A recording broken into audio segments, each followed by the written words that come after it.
खीरपूर राज्य एक खूप सुंदर राज्य आहे। या राज्याच्या चोहीकडे जंगल, सुंदर डोंगर, झरणे आणि तलाव आहेत, जो की या राज्याच्या सुंदरतेमध्ये चार चांद्र लावतात। आपलं खीरपूर तर एवढं सुंदर आहे की मी तर मेल्यानंतर सुद्धा इथेच राहू इच्छितो। हे सगळं काय बोलत आहात तुम्ही महाराज? खरंच बोलत आहे। आपलं राज्य काही स्वर्गापेक्षा कमी आहे का? नाही महाराज, पण मी तर म्हणते की एवढी सुंदरता तर स्वर्गमध्ये पण नसेल जेवढी आमच्या राज्यामध्ये आहे। पण हीच सुंदरता आमच्या राज्यासाठी अहितकारी पण बनलेली आहे। या गोष्टीचं मला सुद्धा दुःख आहे महाराणी, की कुठे ही सुंदरता एक दिवस आपल्या राज्याच्या जनतेसाठी दुश्मन ना बनून जाओ।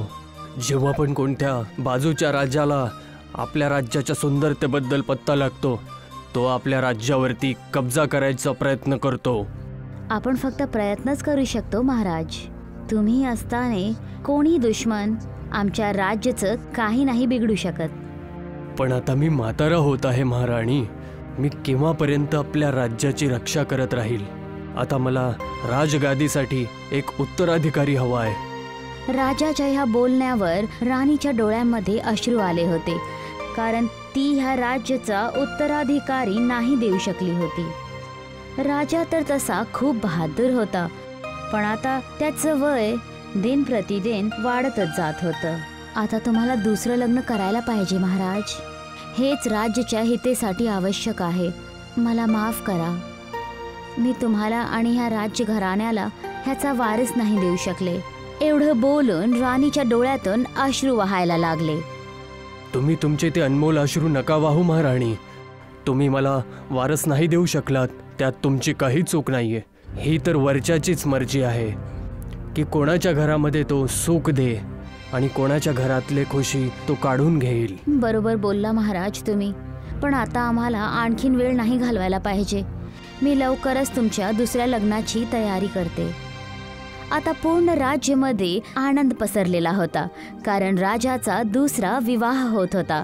महलच्या बरोबर पूर्ण राज्यामध्ये पण नवरीसारखं सजवलेलं गेलं आणि खूपच धूमधडाक्याने राजाचं दुसरं विवाह होतं।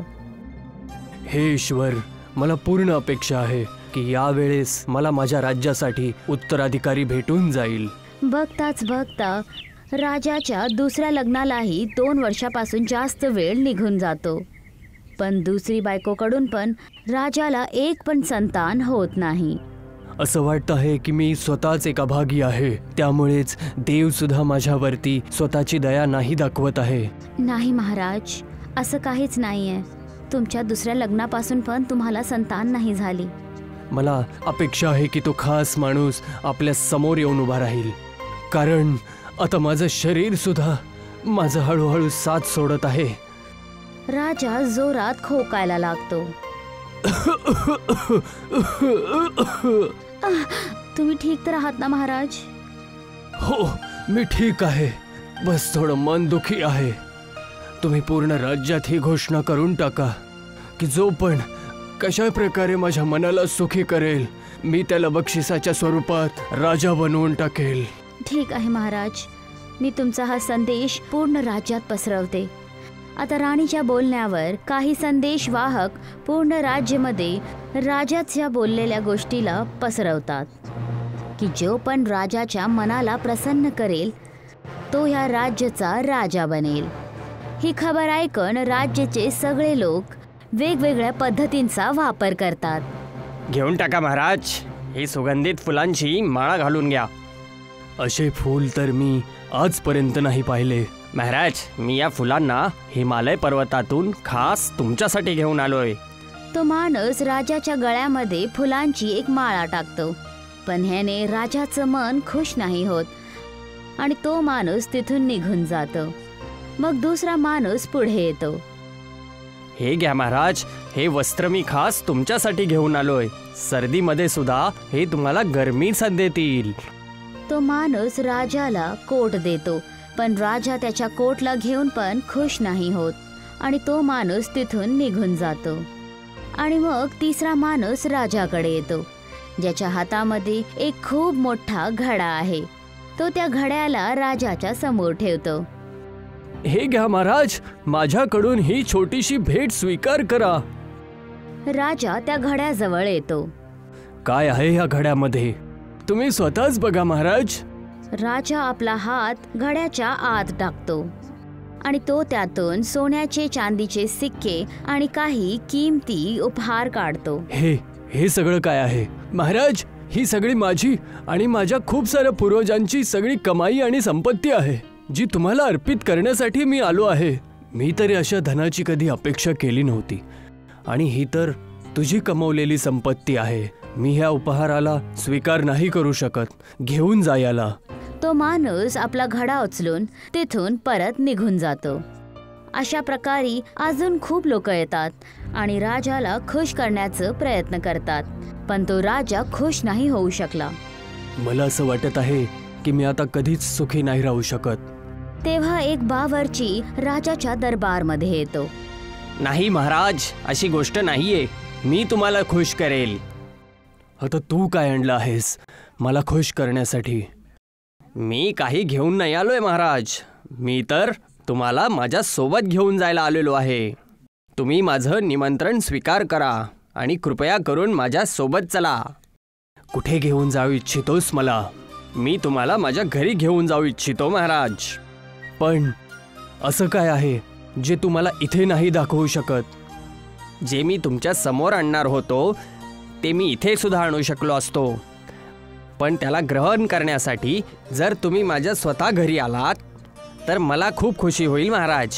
आणि तसं सुद्धा ती गोष्ट इथे आल्यानंतर थंड आणि स्वाधीन होऊ शकत होती. अच्छा, अशी गोष्ट आहे. तर चल, मी तुझ्यासोबत यायला तयार आहे.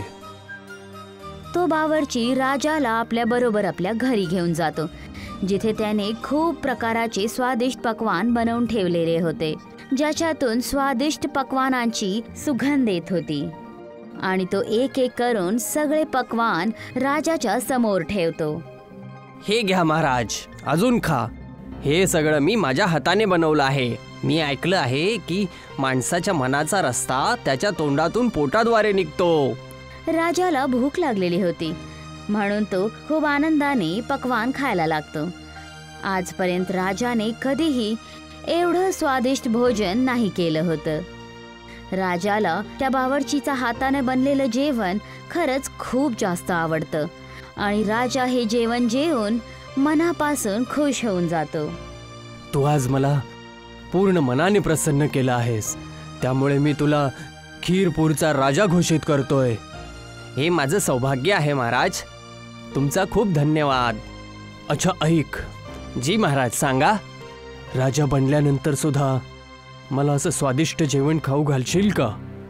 हो महाराज, जरूर खाऊ घालेल.